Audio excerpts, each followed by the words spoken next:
estudiantes de medicina, médicos en adiestramiento, cirujanos y público en general que tenga la oportunidad de ver esta videograbación que estamos realizando hoy, 13 de febrero del 2010, al doctor Amaury Capella.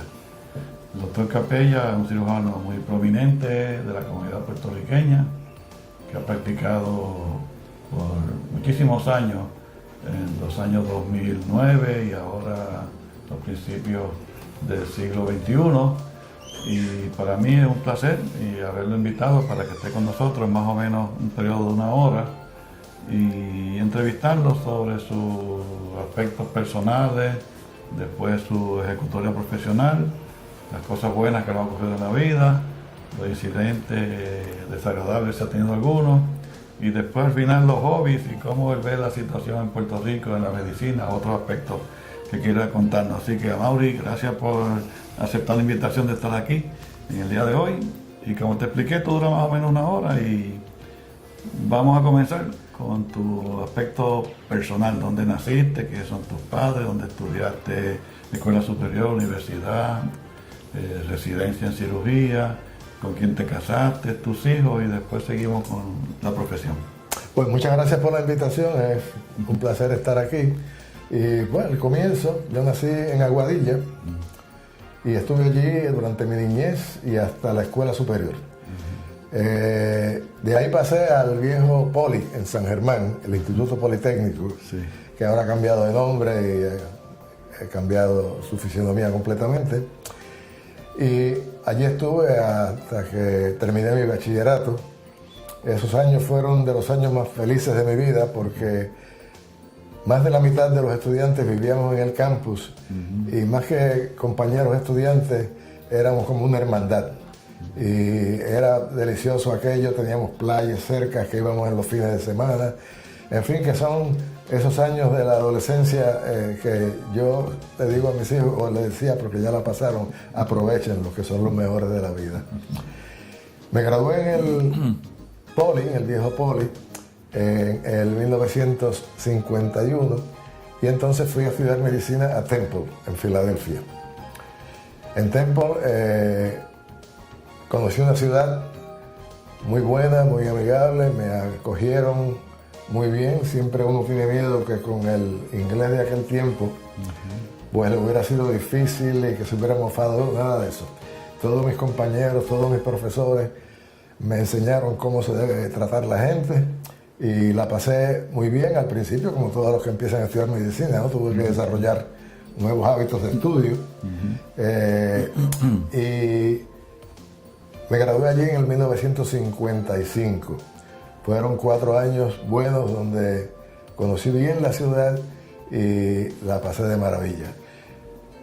De ahí paso a mi primer año, o mi único año de adiestramiento en Puerto Rico, que fue el año de internado, en lo que era el Hospital Municipal de San Juan, muy cerca de aquí donde estamos ahora, en la Parada 22, y que después se mudó al Centro Médico, y que ahora se llama San Juan City Hospital, y le dicen el MUNI, pero ese era el viejo hospital municipal. Eso fue 55 o 56, acá. En el 55 al 56 fue mi internado. Y claro, para mí eso fue un cambio enorme, porque acostumbrado al hospital donde hacíamos la práctica en Filadelfia, pues cuando vine aquí me maravillé de las cosas que podían hacer con las facilidades que habían, porque como tú recuerdas era un grupo de pabellones, una facultad excelente, pero las facilidades, los recursos bien limitados. Sin embargo, se hacía excelente medicina allí. En aquel tiempo, de hecho, pues por allí rotaban los estudiantes de medicina, etc. Y allí estuve ese año. Y entonces... El jefe allí era Noya Benítez en esa época, ¿no? El profesor de cirugía era el doctor José Noya Benítez, don Pepín, que después vino a ser mi suegro, por cierto. Y el que dirigía más o menos allí, sin embargo, era Frank Refucci, que siempre estuvo trabajando con el doctor Noya. Sí. Cuando terminé ya yo tenía la intención de ser cirujano y se me escapó neuro porque neurocirugía fue lo primero que me atrajo, no sé por qué. Cuando en ese tiempo había que servir 2 años en las Fuerzas Armadas. Y cuando iba a empezar la residencia, pensaba ir a Filadelfia, pero estaba en la incertidumbre de si me llamaban o no. Y decidí quedarme aquí. El 1 de julio, tú sabes que hay la reunión esa, que hay una metamorfosis. Los estudiantes se convierten en internos, los internos en residentes. Y la reunión era en el anfiteatro, donde el director médico del hospital le da la bienvenida a todos, etc. Y presentan individualmente a los que van a hacer su internado, residencia, etc. Y estando allí, que recibí un telegrama, eso era lo de antes, ¿no? No había celulares, ni internet. Y un telegrama, y me sacan de la reunión, y el telegrama lo que decía es que yo había seleccionado, por cierto, la Armada, el Navy, entre las ramas de las fuerzas militares, que me daban 2 opciones. Una era quedarme ese año, porque ya había empezado de ser el 1 de julio, y luego de eso ir al Navy, o empezar desde ahora. Y desde ahora fue 3 días antes, me dieron 3 días. Yo dije, bueno, ya yo mejor salgo de lo de las Fuerzas Armadas. Y me enviaron a Norfolk, Virginia, de ahí a Carolina del Norte. Y ahí empezaron 2 años muy interesantes, por varias cosas. Cuando llegué a Carolina del Norte, fui al hospital, era una base de la infantería de Marina, porque la infantería de Marina no tiene médicos. Los médicos se los suministra el Navy. Y cuando llegué, pues el jefe de cirugía, habían 2 cirujanos, el jefe me dice, mira, yo estoy cansado y ahora tú te vas a encargar de la cirugía aquí. Y yo le dije, espérese, aquí hay un malentendido. Me dice, no, pero me dicen que tú saliste de una residencia ahora. Le dije, doctor, yo estuve un día en una reunión, eso es mi experiencia allí. Internado nada más tenía. Yo sé hacer algunas cosas que hice en el internado. Aquel individuo me ayudó mucho, me dijo, yo le voy a enseñar. A mí, como me gustaba la cirugía, pues él me enseñó mucho. Yo no siempre de muchas cosas, yo lo que había eran quistes pilonidales y hernias y cosas así. Y había un cirujano plástico muy bueno, de apellido Anderson, y en aquel tiempo lo que se usaba para el acné crónico era lijar la cara. Después empezaron con el instrumento que usan los dentistas y hacíamos eso, le lijábamos la cara a los militares. De allí pues pasé 6 meses y luego fui en mi primer viaje al Mediterráneo con la Sexta Flota. Yo fui médico de uno de los barcos de la Sexta Flota. Nosotros íbamos en un grupo de 6 barcos, donde primero me asignaron era un LSD, es un Landing Ship Dock. Son los barcos que llevan a los infantes de marina para cuando hay las invasiones. Y allí estrené un barco. Cuando entré al barco, me maravillé, fui el primer médico en ese barco, tenía un camarote excelente, bonito, con todas las facilidades. Los oficiales comíamos en un comedor aparte, teníamos un chef filipino muy bueno, así que no podía pedir nada mejor. Y ahí empecé a visitar los puertos en que nos deteníamos en el Mediterráneo. Fueron 6 meses, España, Italia, Gibraltar, Turquía, Grecia, Islas Baleares, Islas Lipari, en fin, todo aquello. El Líbano. Y ese fue el primer viaje de 6 meses. Luego, 6 meses en tierra, 6 meses otra vez en el mar, pero entonces el barco no era un barco nuevo, el mismo tipo de barco, pero una tripulación muy buena. Otra vez, de manera que pasé un año visitando el Mediterráneo, todos aquellos países, y me pasaron cosas también interesantes en el barco. Primero fue que estábamos llegando a Turquía y uno de los marinos lo llevan que tenía apendicitis, el marino de mi barco. El único que había allí que podía ayudarme era un chief. Un chief en el Navy es como un sargento mayor en el ejército. Es el de más rango, que no es oficial. Y el apellido era Diquijo, nunca me olvido de él, era un personaje. Y yo le dije, mire, tenemos este problema. Yo nunca he puesto una espinal, yo he he hecho exámenes espinal donde saco líquido, pero la anestesia como tal yo nunca la he hecho. Pero sé cuánto se da y todo eso porque veo a los anestesiólogos. Y si hay que darle anestesia general, me dicen, no, yo he dado anestesia general. Yo digo, ¿te has dado anestesia general? Sí, yo trabajé. Bueno, el marino, un marino grande, pues le pongo la espinal y gracias a Dios funcionó bien. Pero cuando lo abro, y tú sabes de esto, el apéndice era esos retrosecales bien altos y ya la espinal no me llegaba arriba. Y el chief empieza a dar la anestesia general y lo durmió y terminamos. Al otro día por la mañana el tipo tenía su vientre bien, pero tenía los ojos que parecían 2 brasas de candela, porque el chief lo que le dio fue éter y le cayó en los ojos. Y yo digo, ¿a dónde estamos ahora? Entonces estábamos ya llegando a Izmirna, en Turquía, y llamamos a ver si hay un hospital militar, y había uno de la Fuerza Aérea, nuevecito. Bueno, y yo digo, llamamos allá, y le digo, mira, pasó esto, pues no, traiga al hombre para acá. Y cuando entro allí, a la entradita en el lobby, un hospital pequeño, pero nuevo completamente, me dice el que estaba allí, doctor, usted tiene aquí una carta.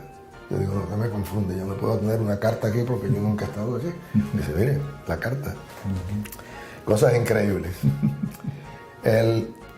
Allí trabajaba un médico puertorriqueño, David Latoni, que estuvo conmigo, fue compañero de clases en Temple. Y él supo de la conversación que yo iba a llevar ese marino allí. Y entonces, esa es la carta.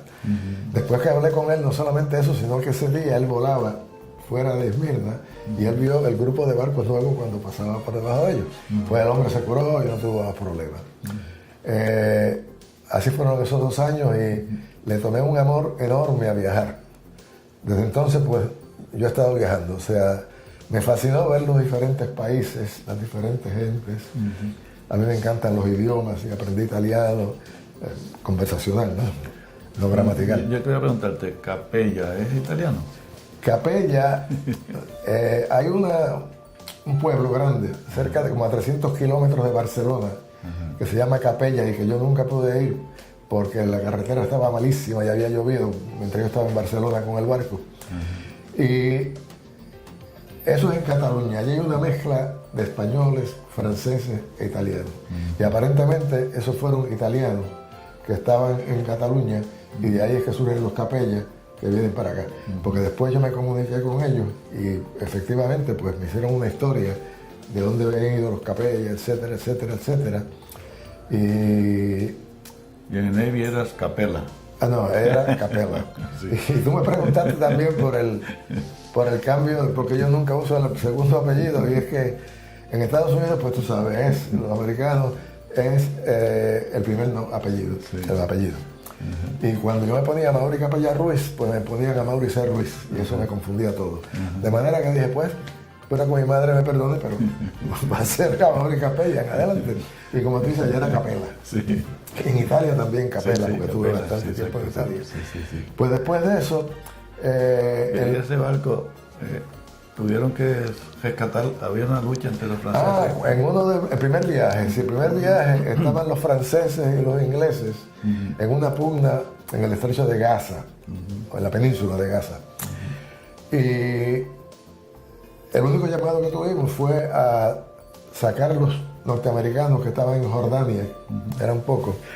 Y entonces, pues, ese fue lo más que yo estuve cerca de combate. Nosotros, antes de asignarnos la infantería de marina, nos enseñaban tiros, teníamos que, por eso es que tengo el odio medio sordo, por los tiros aquellos que tuve que disparar, no había protección en aquellos tiempos.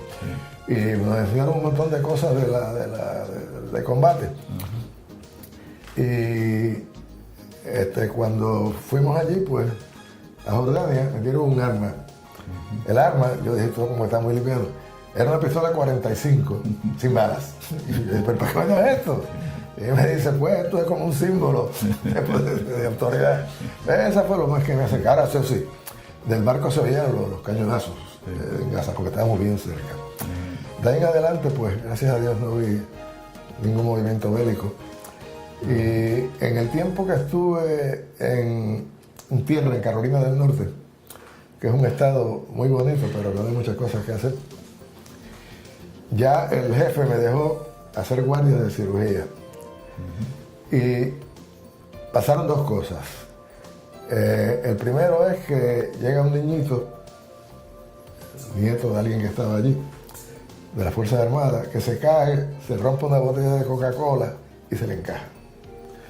Y entonces me llaman y yo digo, bueno, este niño hay que explorarlo, no demuestra un vientre agudo, pero hay que hacerlo, ¿no? No teníamos CT ni teníamos esas cosas, eran placas.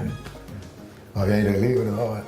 Y cuando entro, lo que tiene es que le ha pasado, yo no sé cómo, un vidrio de eso y le ha regado el páncreas. Nada, un poquito de líquido y digo, ay Dios mío. Pues le cogí los puntitos y el niñito recuerda que los dedos recuperan muy bien. Cuando salgo de allí, hay una comitiva esperándome y ahí fue que me puse frío. El nene era nieto de un almirante que estaba de visita.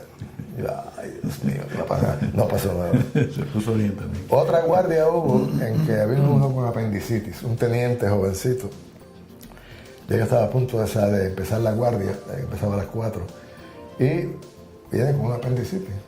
Y entonces la esposa llega, habla conmigo, recién casado, una muchacha muy guapa, y me dice, no, pero usted ha hecho, usted sabe, joven, usted ha hecho esta operación antes.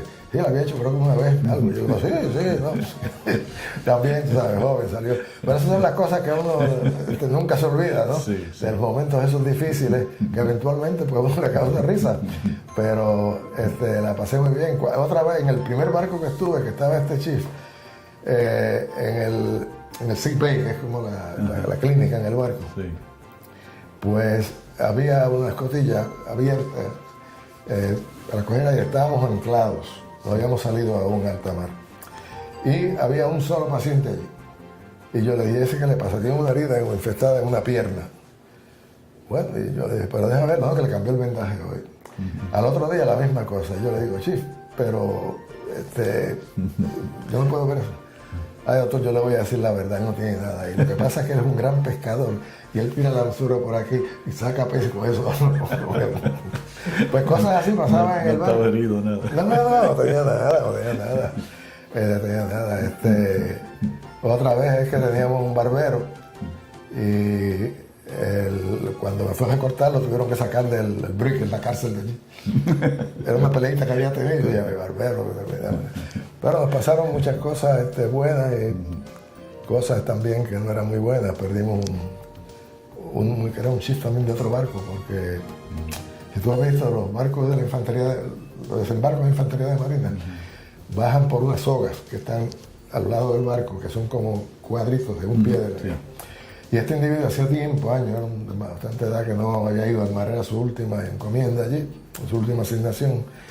Y cuando estaba en tierra y fue a subir, estaba fría el agua, fue a subir a su barco, pues todos los barcos se mueven. Y entonces a veces se hundía parte y le dio miedo, se zafó y se ahogó. Bueno, eso me trajo, además de la pena, grandes problemas, porque yo tenía la guardia ese día y lo llevaron a mi barco y tuvimos que mantenerlo allí. Y entonces había que, bueno, le dije que al capitán, no podemos quedarnos esto aquí, lo teníamos en el frigorífico donde estaba almacenada la comida. No teníamos una morgue. Y él me dijo, pues, aquí hay un barco que está anclado cerca de nosotros, que es un barco de suministro, supply ship. Esos son los que tienen las facilidades. Bueno, y entonces, pues, en aquel tiempo nos comunicamos de barco a barco con unas luces, prendían que pagar.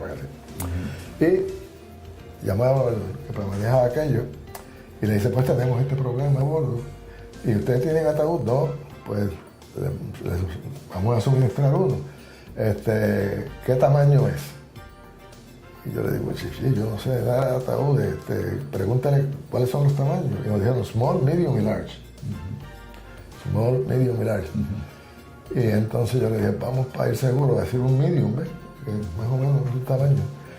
Llamamos allá, ya el barco estaba a punto de zarpar. Y dice, no hay large, no hay medium.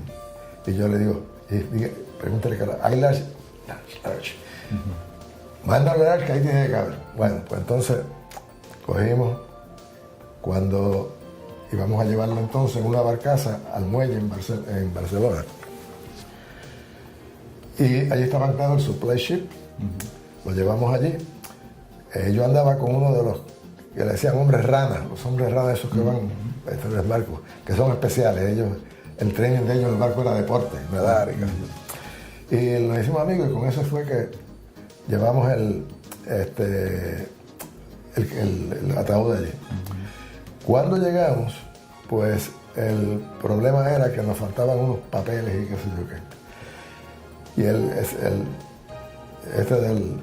de los SEALs, los hombres ranas estos, pues me dice, no vamos a regresar al barco con ese ataúd. Yo digo, no. Me dice, déjelo ahí al lado del barco que ya nosotros nos vamos. Le decimos, se lo dejamos aquí, allí se lo dejamos. Así que tuvieron que sacarlo. Esa fue una experiencia bien desagradable, pero las demás fueron excelentes, viajando por todos aquellos países. Terminaste ese en el 58. Al 58. Entonces en el 58 pues ya regreso a Temple, a mi residencia, que termina en el 62, por 4 años. 4 años. Y allí fue que verdaderamente aprendí a conocer a Filadelfia. Y entre las cosas buenas es que en Filadelfia pues habían 2 teatros, Schubert y el Forest, donde todas las comedias musicales, antes de ir a Nueva York a Broadway, iban allí. Y en nuestro hospital había una clínica famosa de otorrinolaringología. Y todos estos cantantes de ópera, cuanta cosa había, pues iban allí cuando estaban en Filadelfia. Y nos daban boletos gratis. Yo veía las comedias musicales allí antes de que fueran a Broadway. La otra cosa es que atendíamos a los Phillies de Filadelfia. Equipo, sí. A los peloteros, a los fanáticos, a la administración, los empleados, todos. Y al jefe de cirugía mío le daban 2 boletos. Y a él no le interesaba el béisbol. Y yo dije, yo no, porque el deporte que yo jugué competitivamente fue béisbol. Y le dije, no, me encanta eso, y me daban los 2. Era detrás del dugout de los Phillies, unos asientos de lo mejor. Lo único que había que pagar, en aquel tiempo, un palco en Grandes Ligas eran $5. Y teníamos que pagar el impuesto, y nunca me olvido, 48 centavos por boleto. Así que por menos de $1 yo tenía que ir a los palcos allí. Así que fueron tiempos muy buenos. Conocí muchos de los peloteros y de los peloteros visitantes también, porque los atendíamos allí en Temple. Así que fueron tiempos bien buenos allí. Y los profesores de cirugía también nos trataban muy bien.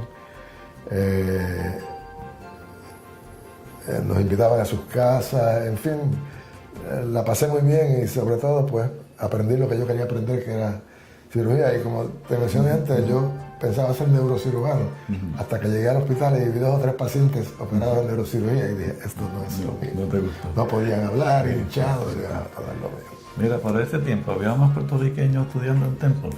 Sí, en la clase mía estaba David Latoni, estaba un muchacho de Mayagüez, de apellido Collie, de los Bowling Paint Shop, aquellos, Jaime Collie, que murió joven.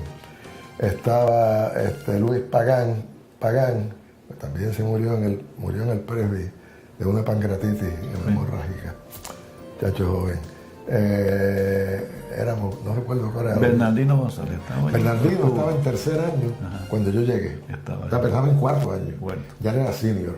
Ángel Po de Ponce estaba en 3º. Milton, hombre, tu colega, la endocrinóloga, Lilian estaba en 2º. Sonny Cortés estaba en 2º. También, se la recibo, pero se fue a vivir a Ponce. Sí. Y esos eran los que estaban allí. Y en la residencia, yo no recuerdo ninguno de aquel tiempo, pero ese era un grupito muy bueno. Sí. Pero Bernardino estaba ya en sus últimos años. Sí. Muy bien. Entonces terminas allí, 62. En el 62. Residencia en cirugía. Y entonces allí, pues, me ofrecieron un nombramiento para que me quedara en la Facultad de Cirugía. Y ese fue un tiempo difícil para mí porque yo quería volver aquí. Yo había estado fuera de aquí 4 años de colegio, 2 años en el Navy, eran 10 años. ¿Ya estabas casado todavía? No, pero tenía una novia en Filadelfia que trabajaba con el departamento de cirugía y no era doctora, era una secretaria de allí, que era de Filadelfia. Y yo pues hasta pensaba casarme con ella, pero como que yo no creía que ella se iba a ajustar al Puerto Rico que yo dejé. Una muchacha acostumbrada a ciertas cosas de Filadelfia que aquí no había cuando yo salí de aquí, ¿no? Sí. Algunos todavía no las hay, pero, pues, y entonces yo le dije al jefe, mire, yo le agradezco tanto esto, yo no me merezco esto, pero si usted me pudiera dar 3 meses para yo regresar y ver cómo, yo te voy a dar 6 meses. Tu puesto está aquí, si tú quieres volver. Yo vine aquí y entonces empecé a, dije, ya yo vine para acá, yo me quedo aquí. Y llamé al jefe y le dije, lo agradezco mucho, pero la verdad es que pues este es mi país. A los 3 meses dije, ¿por qué me quedé? No, la verdad, tú sabes, no es que yo sea mal puertorriqueño, me encanta Puerto Rico, soy puertorriqueño, pero cuando yo empecé a vivir la realidad de aquí, en la práctica de la medicina, como era allá. Es un choque cultural. No, aquello era tremendo aquello. Sí. Y vi muchas cosas que no me gustaron, como trataban a los pacientes. En fin, varias cosas, pero que poco a poco uno se acostumbra, ¿no? Pero sí, después de eso, pues, tuve unos meses difíciles, con la incertidumbre por qué me quedé. Pero a pasar los años dije que bueno que me quedara, porque este es mi país, y conozco gente. Y cuando llegué, pues, como todos los que llegamos, hacía guardia en todos los hospitales imaginables, ¿no? Sí. Y Ángel Casanova Díaz, conocido como Chago, que había estudiado en Temple y había hecho su residencia en Temple. Pues cuando supo que yo venía para acá, pues tenía un puesto en el hospital municipal, que él era jefe de cirugía y yo era su segundo allí. Su jefe me puso a cargo del adiestramiento de todos los residentes. ¿Era el municipal todavía? El municipal de acá. Sí, municipal de 22. Y allí pues empecé a cambiar un poquito el sistema de residencia y me di cuenta que allí nadie pasaba los boards, nadie cogía los boards. Y empecé a ver la facultad como era. Eso era en el Hospital Municipal Viejo, con todas las dificultades. Y pasó una cosa que me hizo medio antipático entre algunos, porque yo empecé a ver que los miembros de la facultad, que suponían que estuvieran con los residentes, no iban.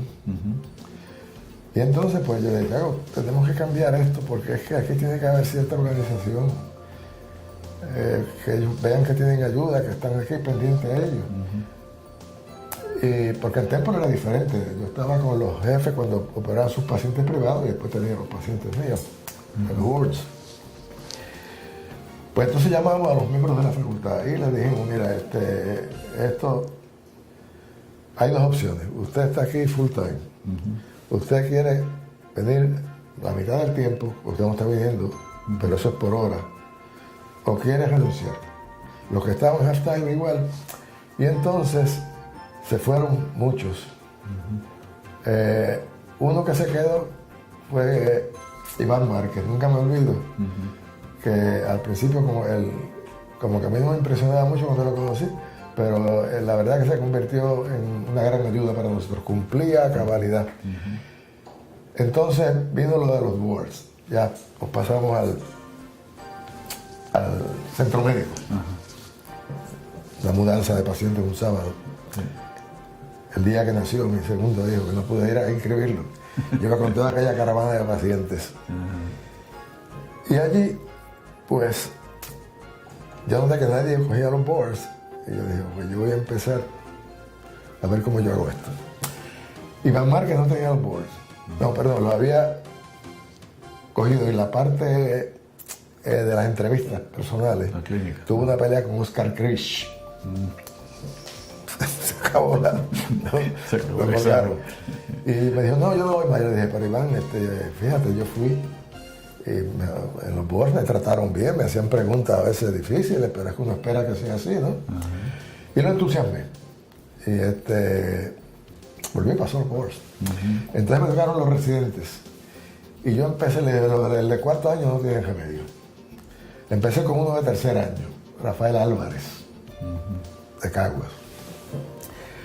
Y le decíamos Alvarillo, porque era Álvarez Jaramillo, y le dije, tú vas a pasar los boards. Y ella me dijo, yo no sé inglés. No me hables de eso, no sabes inglés. Tú estudiaste en la escuela superior y todas esas cosas. Tú no hablas como los americanos, pero tú sabes. Entonces, en la oficina de cirugía en el municipal, que yo he ido, que es pequeña, pero yo habilité un sitio con una bibliotequita, le tenía libros allí. Y le dije, ok, Rafa, tú vas a estar pasando visitas. Porque él se quedó. Después de eso se quedó el primer año como instructor allí. Tú vas a estar en sala de operaciones, pasando visitas, o aquí estudiando. Yo te voy a decir que estudiar. Y empezaste a hacerle preguntas. Dale, y estudiando, qué sé yo qué. Y entonces en una le dije, ok, ahora vamos a ver cómo yo te estuviera preguntando en los boards. Y claro, le pregunto en inglés. Y entonces, si yo no entendí la pregunta, le dije dos cosas más. Primero, que me hablaste español. Allí no habla español. Segundo, escucha bien. Porque cuando dices no entendí la pregunta, puede implicar que no te la hicieron bien. Y eso es lo que preguntan no les gusta, ¿no? Ellos creen que han hecho la pregunta adecuadamente. Así que, páralo. Bueno, el pobre lo metí en la oficina, le preguntaba esto, lo otro. Y pasó los boards. Fue el primer residente que pasó los boards. Después de eso, él tenía un primo que estaba en Humacao, en Riders, que había estado en el poli conmigo, otro Álvarez, le decían Changuarisco, no sé por qué. Y eso era en el poli, le decían así. Entonces, pues, un día me llaman y me dicen que necesitaban, si tengo algún amigo, alguien que sea jefe de cirugía, pero que tiene que tener los boards. Yo tengo uno aquí. Entonces, le digo, ¿cómo se llama? Digo, se llama así, así. Y entonces lo llamo a Álvarez. Le digo, yo voy a hablar con él. Le digo, Álvarez, tú vas a ser jefe de cirugía. No, yo no puedo hacer eso. ¿Por qué no puedo hacer eso? No, porque yo era trigueño. No digo, pero me dice, mira el color mío. Dice, fíjate de color. El jefe, aunque está pintado de colorado y verde, lo tienen que obedecer. Así que no te quitas ese prejuicio encima. Bueno, pues lo envié yo y estuvo a Riders, a Jaramillo. Y es, bueno, mi discípulo favorito por las cosas que, la evolución que tuvo. Después otros pasaron los boards. Pero cambiamos el sistema de residencia y estuvimos allí bastantes años en el hospital municipal. En ese tiempo, pues yo hacía guardia en varios hospitales, pero ya cuando la práctica aumentó, pues me limité al presbiteriano. Yo tenía 2 mañanas libres que podía ir a operar y tenía 2 tardes libres que iba a la oficina. El resto estaba siempre en el hospital. Y nosotros, los miembros de la facultad me cumplieron. ¿Quién más estaba allí en la facultad en esa época? Casanova Díaz era el jefe, Manolín Baralt, que para el descanse, ya se fue, Casanova murió. Baralt, Iván Márquez, estaba Luis Vallecillo, también fallecido, que uno de los mejores cirujanos que yo he conocido. Había otros, pero no lo recuerdo. Cuando el hospital, no, por eso fue antes, cuando el Río Piedra cerró, se fueron unos allá. Pero ya eso fue después, pero cuando llegamos, pero ese era el núcleo era ese. Baral, Ferrayoli. Baral, Ferrayoli, Casanova Díaz, Blasini. Marino también estaba. Marino estaba allí también en el grupo. Iván Márquez y... ¿Blas era cirujano general o de la mano después? ¿Cómo fue? Blas Ferrayoli. Blas Ferrayoli era cirujano general, que le encantaba la ortopedia. Y él hacía ortopedia como si fuera ortopeda. Y un día le pregunté, me dice, no, lo único que yo he hecho cirugía general fue en adiestramiento, pero hacía ortopedia como los ortopedas. Un individuo muy hábil en sus cosas. Y allí de mano también estaba, había uno de mano, no olvidé el nombre. que iba ahí a veces a operar manos. Pero lo de cirugía general era eso. Ya, y también Defendini. Efraín Defendini. Defendini, en la residencia. Sí, sí. Él llegó un año después que yo, porque él tuvo que hacer una residencia más extensa. Hizo torácica, fue. Torácica. Sí. Muy bien. Y era un hospital bueno. ¿Y hasta qué año estuviste allí con el grupo de residentes? Y yo estuve allí del 62 al 51. En el 51 ya mi práctica creció y No, cuando yo me di cuenta que yo no podía cumplir, yo dije, 71. perdón, 62, 71. Cuando yo me di cuenta que yo no podía cumplir, yo que le había exigido aquello. Sí. Entonces, yo no puedo cumplir. Llegó el tiempo de irme. Entonces la oficina yo la tenía con Casanova Díaz. Y yo se lo dije, le dije, mira, es que yo no puedo, o sea, me voy a sentir muy mal. No pudiendo cumplir. Y de ahí estuve solamente en el presbiteriano. De vez en cuando iba a otros hospitales, pero me quedé allí. Y hasta ahora, pues está allí. Allí en aquel tiempo fue que abrieron el edificio de oficina, en el 63. Y Casanova tenía una oficina allí. Acá en el Ashford. En el Ashford. Y yo fui con él y después que él se retiró, yo le compré la oficina. Y cuando se retira Casanova Díaz Municipal, ¿quién lo sucede como jefe? Cuando él se retiró, ya yo me había ido y yo... no sé si fue Blasini, la verdad que yo sé que Blasini eventualmente fue. Marino. Pero no recuerdo en aquel tiempo quién fue que estuvo. Yo creo que fue Blasini. Sí. Casanova Díaz, un cirujano excelente, una gran persona, me ayudó mucho. Él falleció hace poco, hace el año pasado. un año. El año pasado. Sí. Él fue el único que verdaderamente me ayudó a mí cuando yo llegué. O sea, tú sabes, que me tendió la mano, que me ayudó. Y una cosa que yo noté también en el hospital, como que los cirujanos ya de más edad, pues, como que resentían a los jóvenes. Y yo nunca noté eso en Temple. Era al revés, me ayudaban. Y yo pues traté de cambiar un poco eso y me lo agradecieron mucho los que llegaban nuevos, que yo lo ayudara. Mira, tienes un problema, tú me llamas, yo me meto contigo. El problema es porque yo creo que esa es la manera de que uno debe ser, ¿no? Claro. Pero tú no puedes ponerte en un pedestal y decir, no, yo no voy a hacer eso, no, al revés. Si estás alto, tienes que tener orgullo de que te llamen para que ayudes a alguien que no ha alcanzado ese nivel y que tal vez te sobrepase. Entonces, después que te vas en el 71, te quedas en el presbiteriano. Allí solamente. Y has practicado hasta ahora allí. Hasta ahora, allí solamente he practicado. Y en tu hospital, cuando tú estabas en estos años que has estado en el, que se llama Ashford or Presbyterian, ¿quiénes eran los compañeros tuyos cirujanos allí? ¿Quiénes estaban los cirujanos? El jefe era Pedro Suavo. Fallecido, igual estaba de Hostos, que hacía cirugía de mano. Casanova Díaz, que estaba bien activo allí. En cirugía general, así de momento, estaba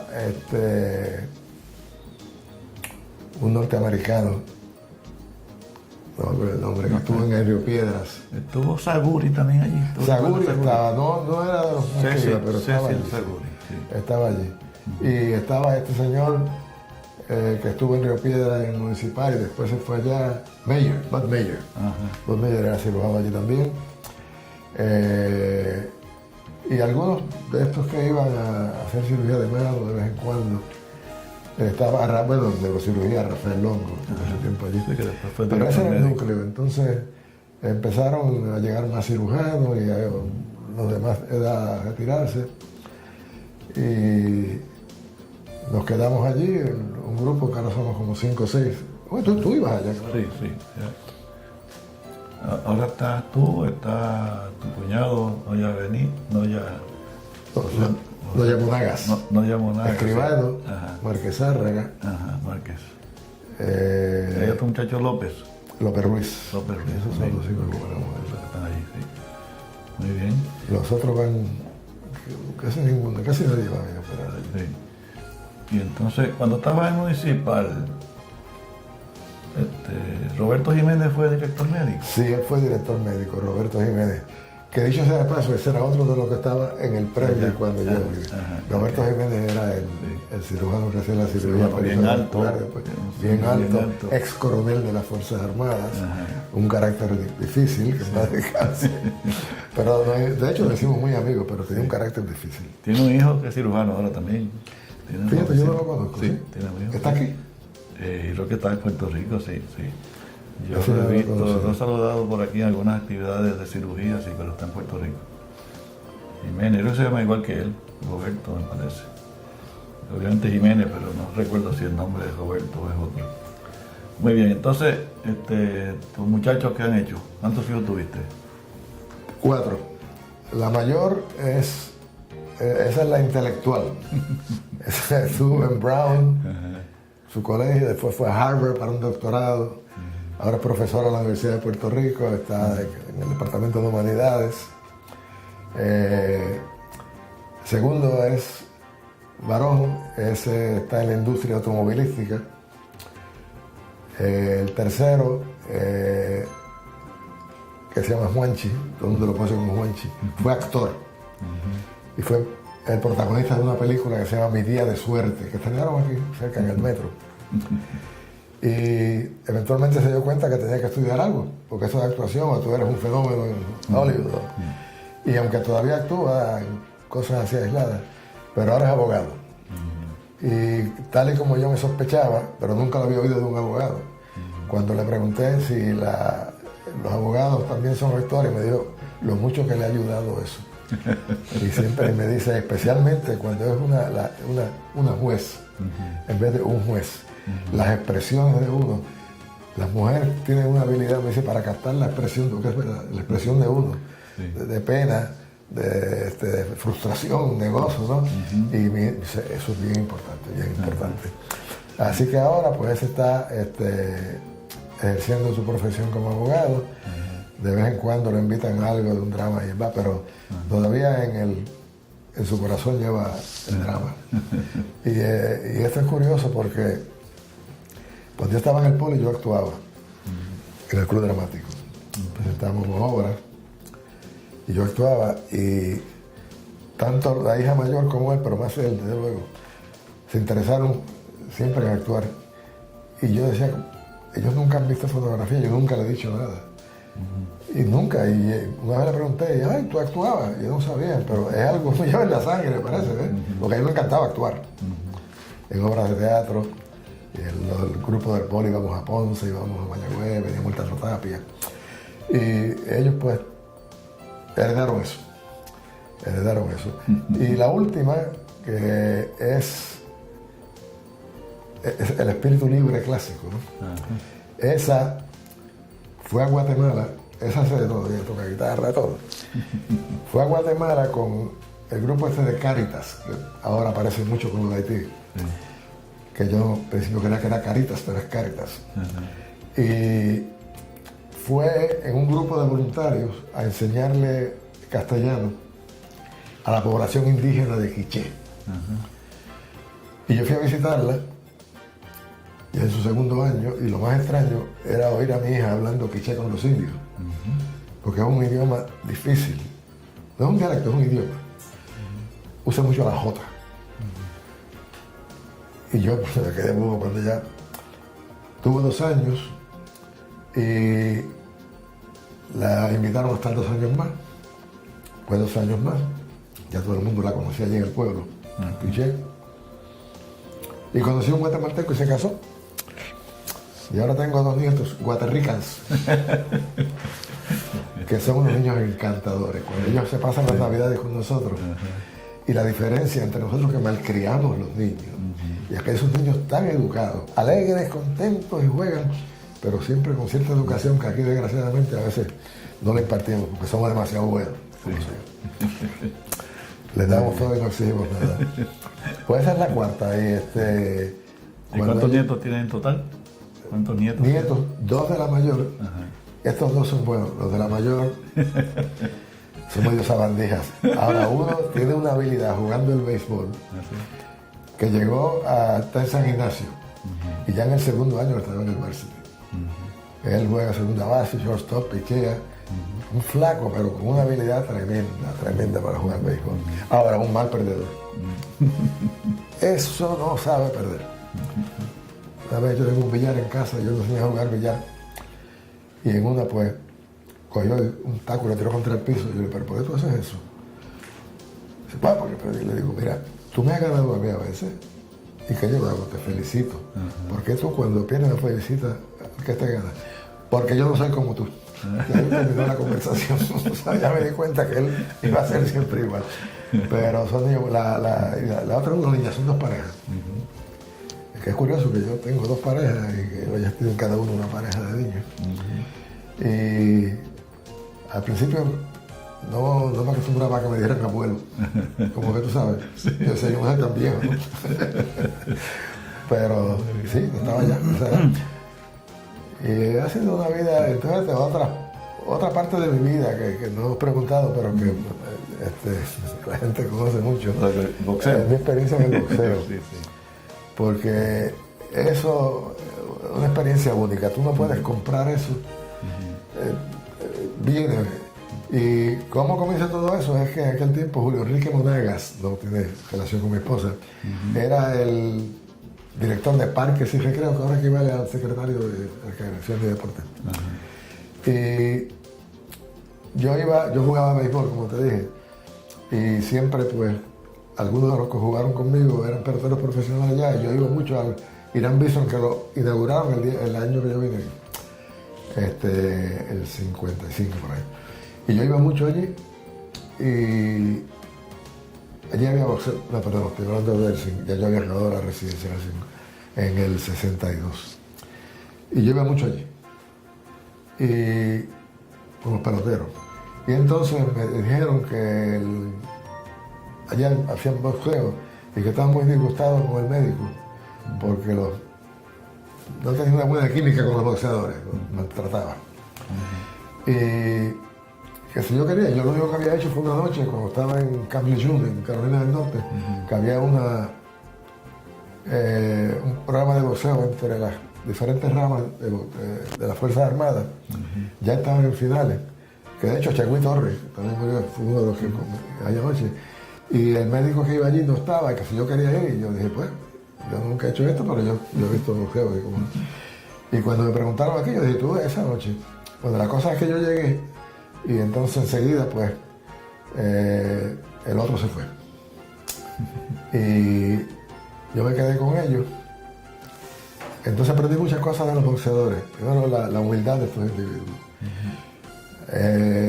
Tuve unas experiencias con ellos, tú sabes, que yo decía que es gente buena. Y entonces, pues, yo era médico del cuadrilátero, ringside physician, el que para las peleas. Primero uno tiene que ocuparse de que los boxeadores vayan en buenas condiciones físicas. Ellos le hacen exámenes, electrocardiograma, encefalograma. Eso no lo hacemos nosotros, lo que nosotros hacemos es cotejar todo eso. Pero tú eres el médico de una de las esquinas. Sí, durante los programas, entonces yo era el médico de todo, no había más que en una esquina. Uno nada más. Primero era el que estuvieran en buenas condiciones. Cuando empezaba el boxeo, pues entonces yo aprendí que uno tiene que establecer una buena relación con el referee. Nunca, como es uno detiene la pelea si uno cree que la condición física, las cortaduras, etcétera, hacen peligroso que continúe el boxeador, pero nunca llegar allí y levantar las manos como si yo parara la pelea, no. El que detiene la pelea, el único que se supone que tengo que pelea es el referee.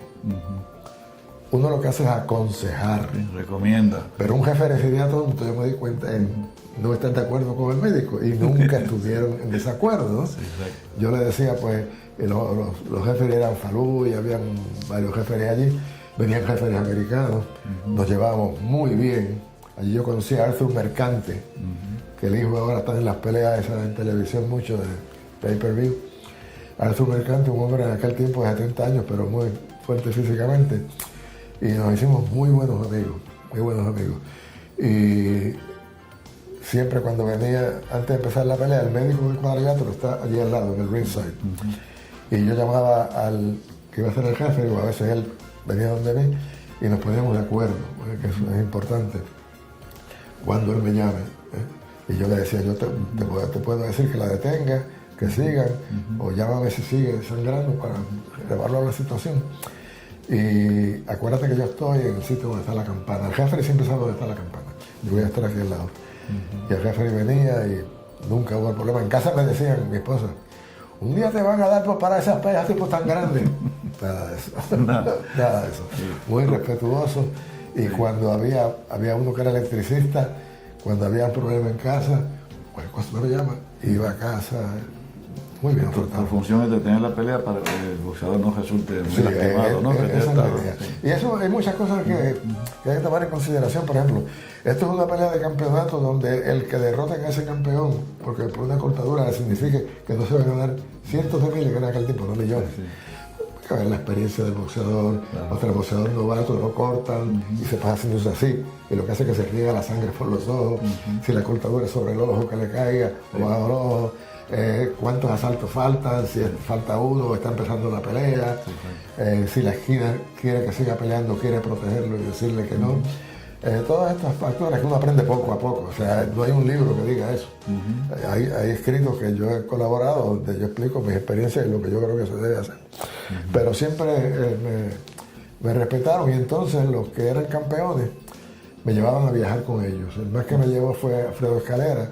Yo con Escalera estuve en los Estados Unidos, en México, en Venezuela, en Panamá, en Japón, en Noruega. O sea que viajé el mundo otra vez. Aquello que aprendí en el Mediterráneo pues siguió con esto de los viajes con los boxeadores. Yo viajé a Japón varias veces con ellos. Siempre me trataban al cuerpo de rey. Nunca me pagaron un centavo porque yo no quise. De hecho, en la comisión querían pagarme porque yo era el médico de la comisión de general. Y yo le dije que no. Yo disfrutaba más aquello como un hobby. La profesión mía es cirugía. Pero ¿qué más?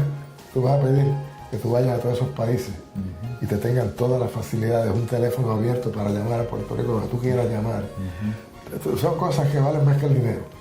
Esa deferencia y el cariño con los boxeadores cuando yo le pedía que se retiraran, como se retiraban. Conocí a Mano de Piedra Durán,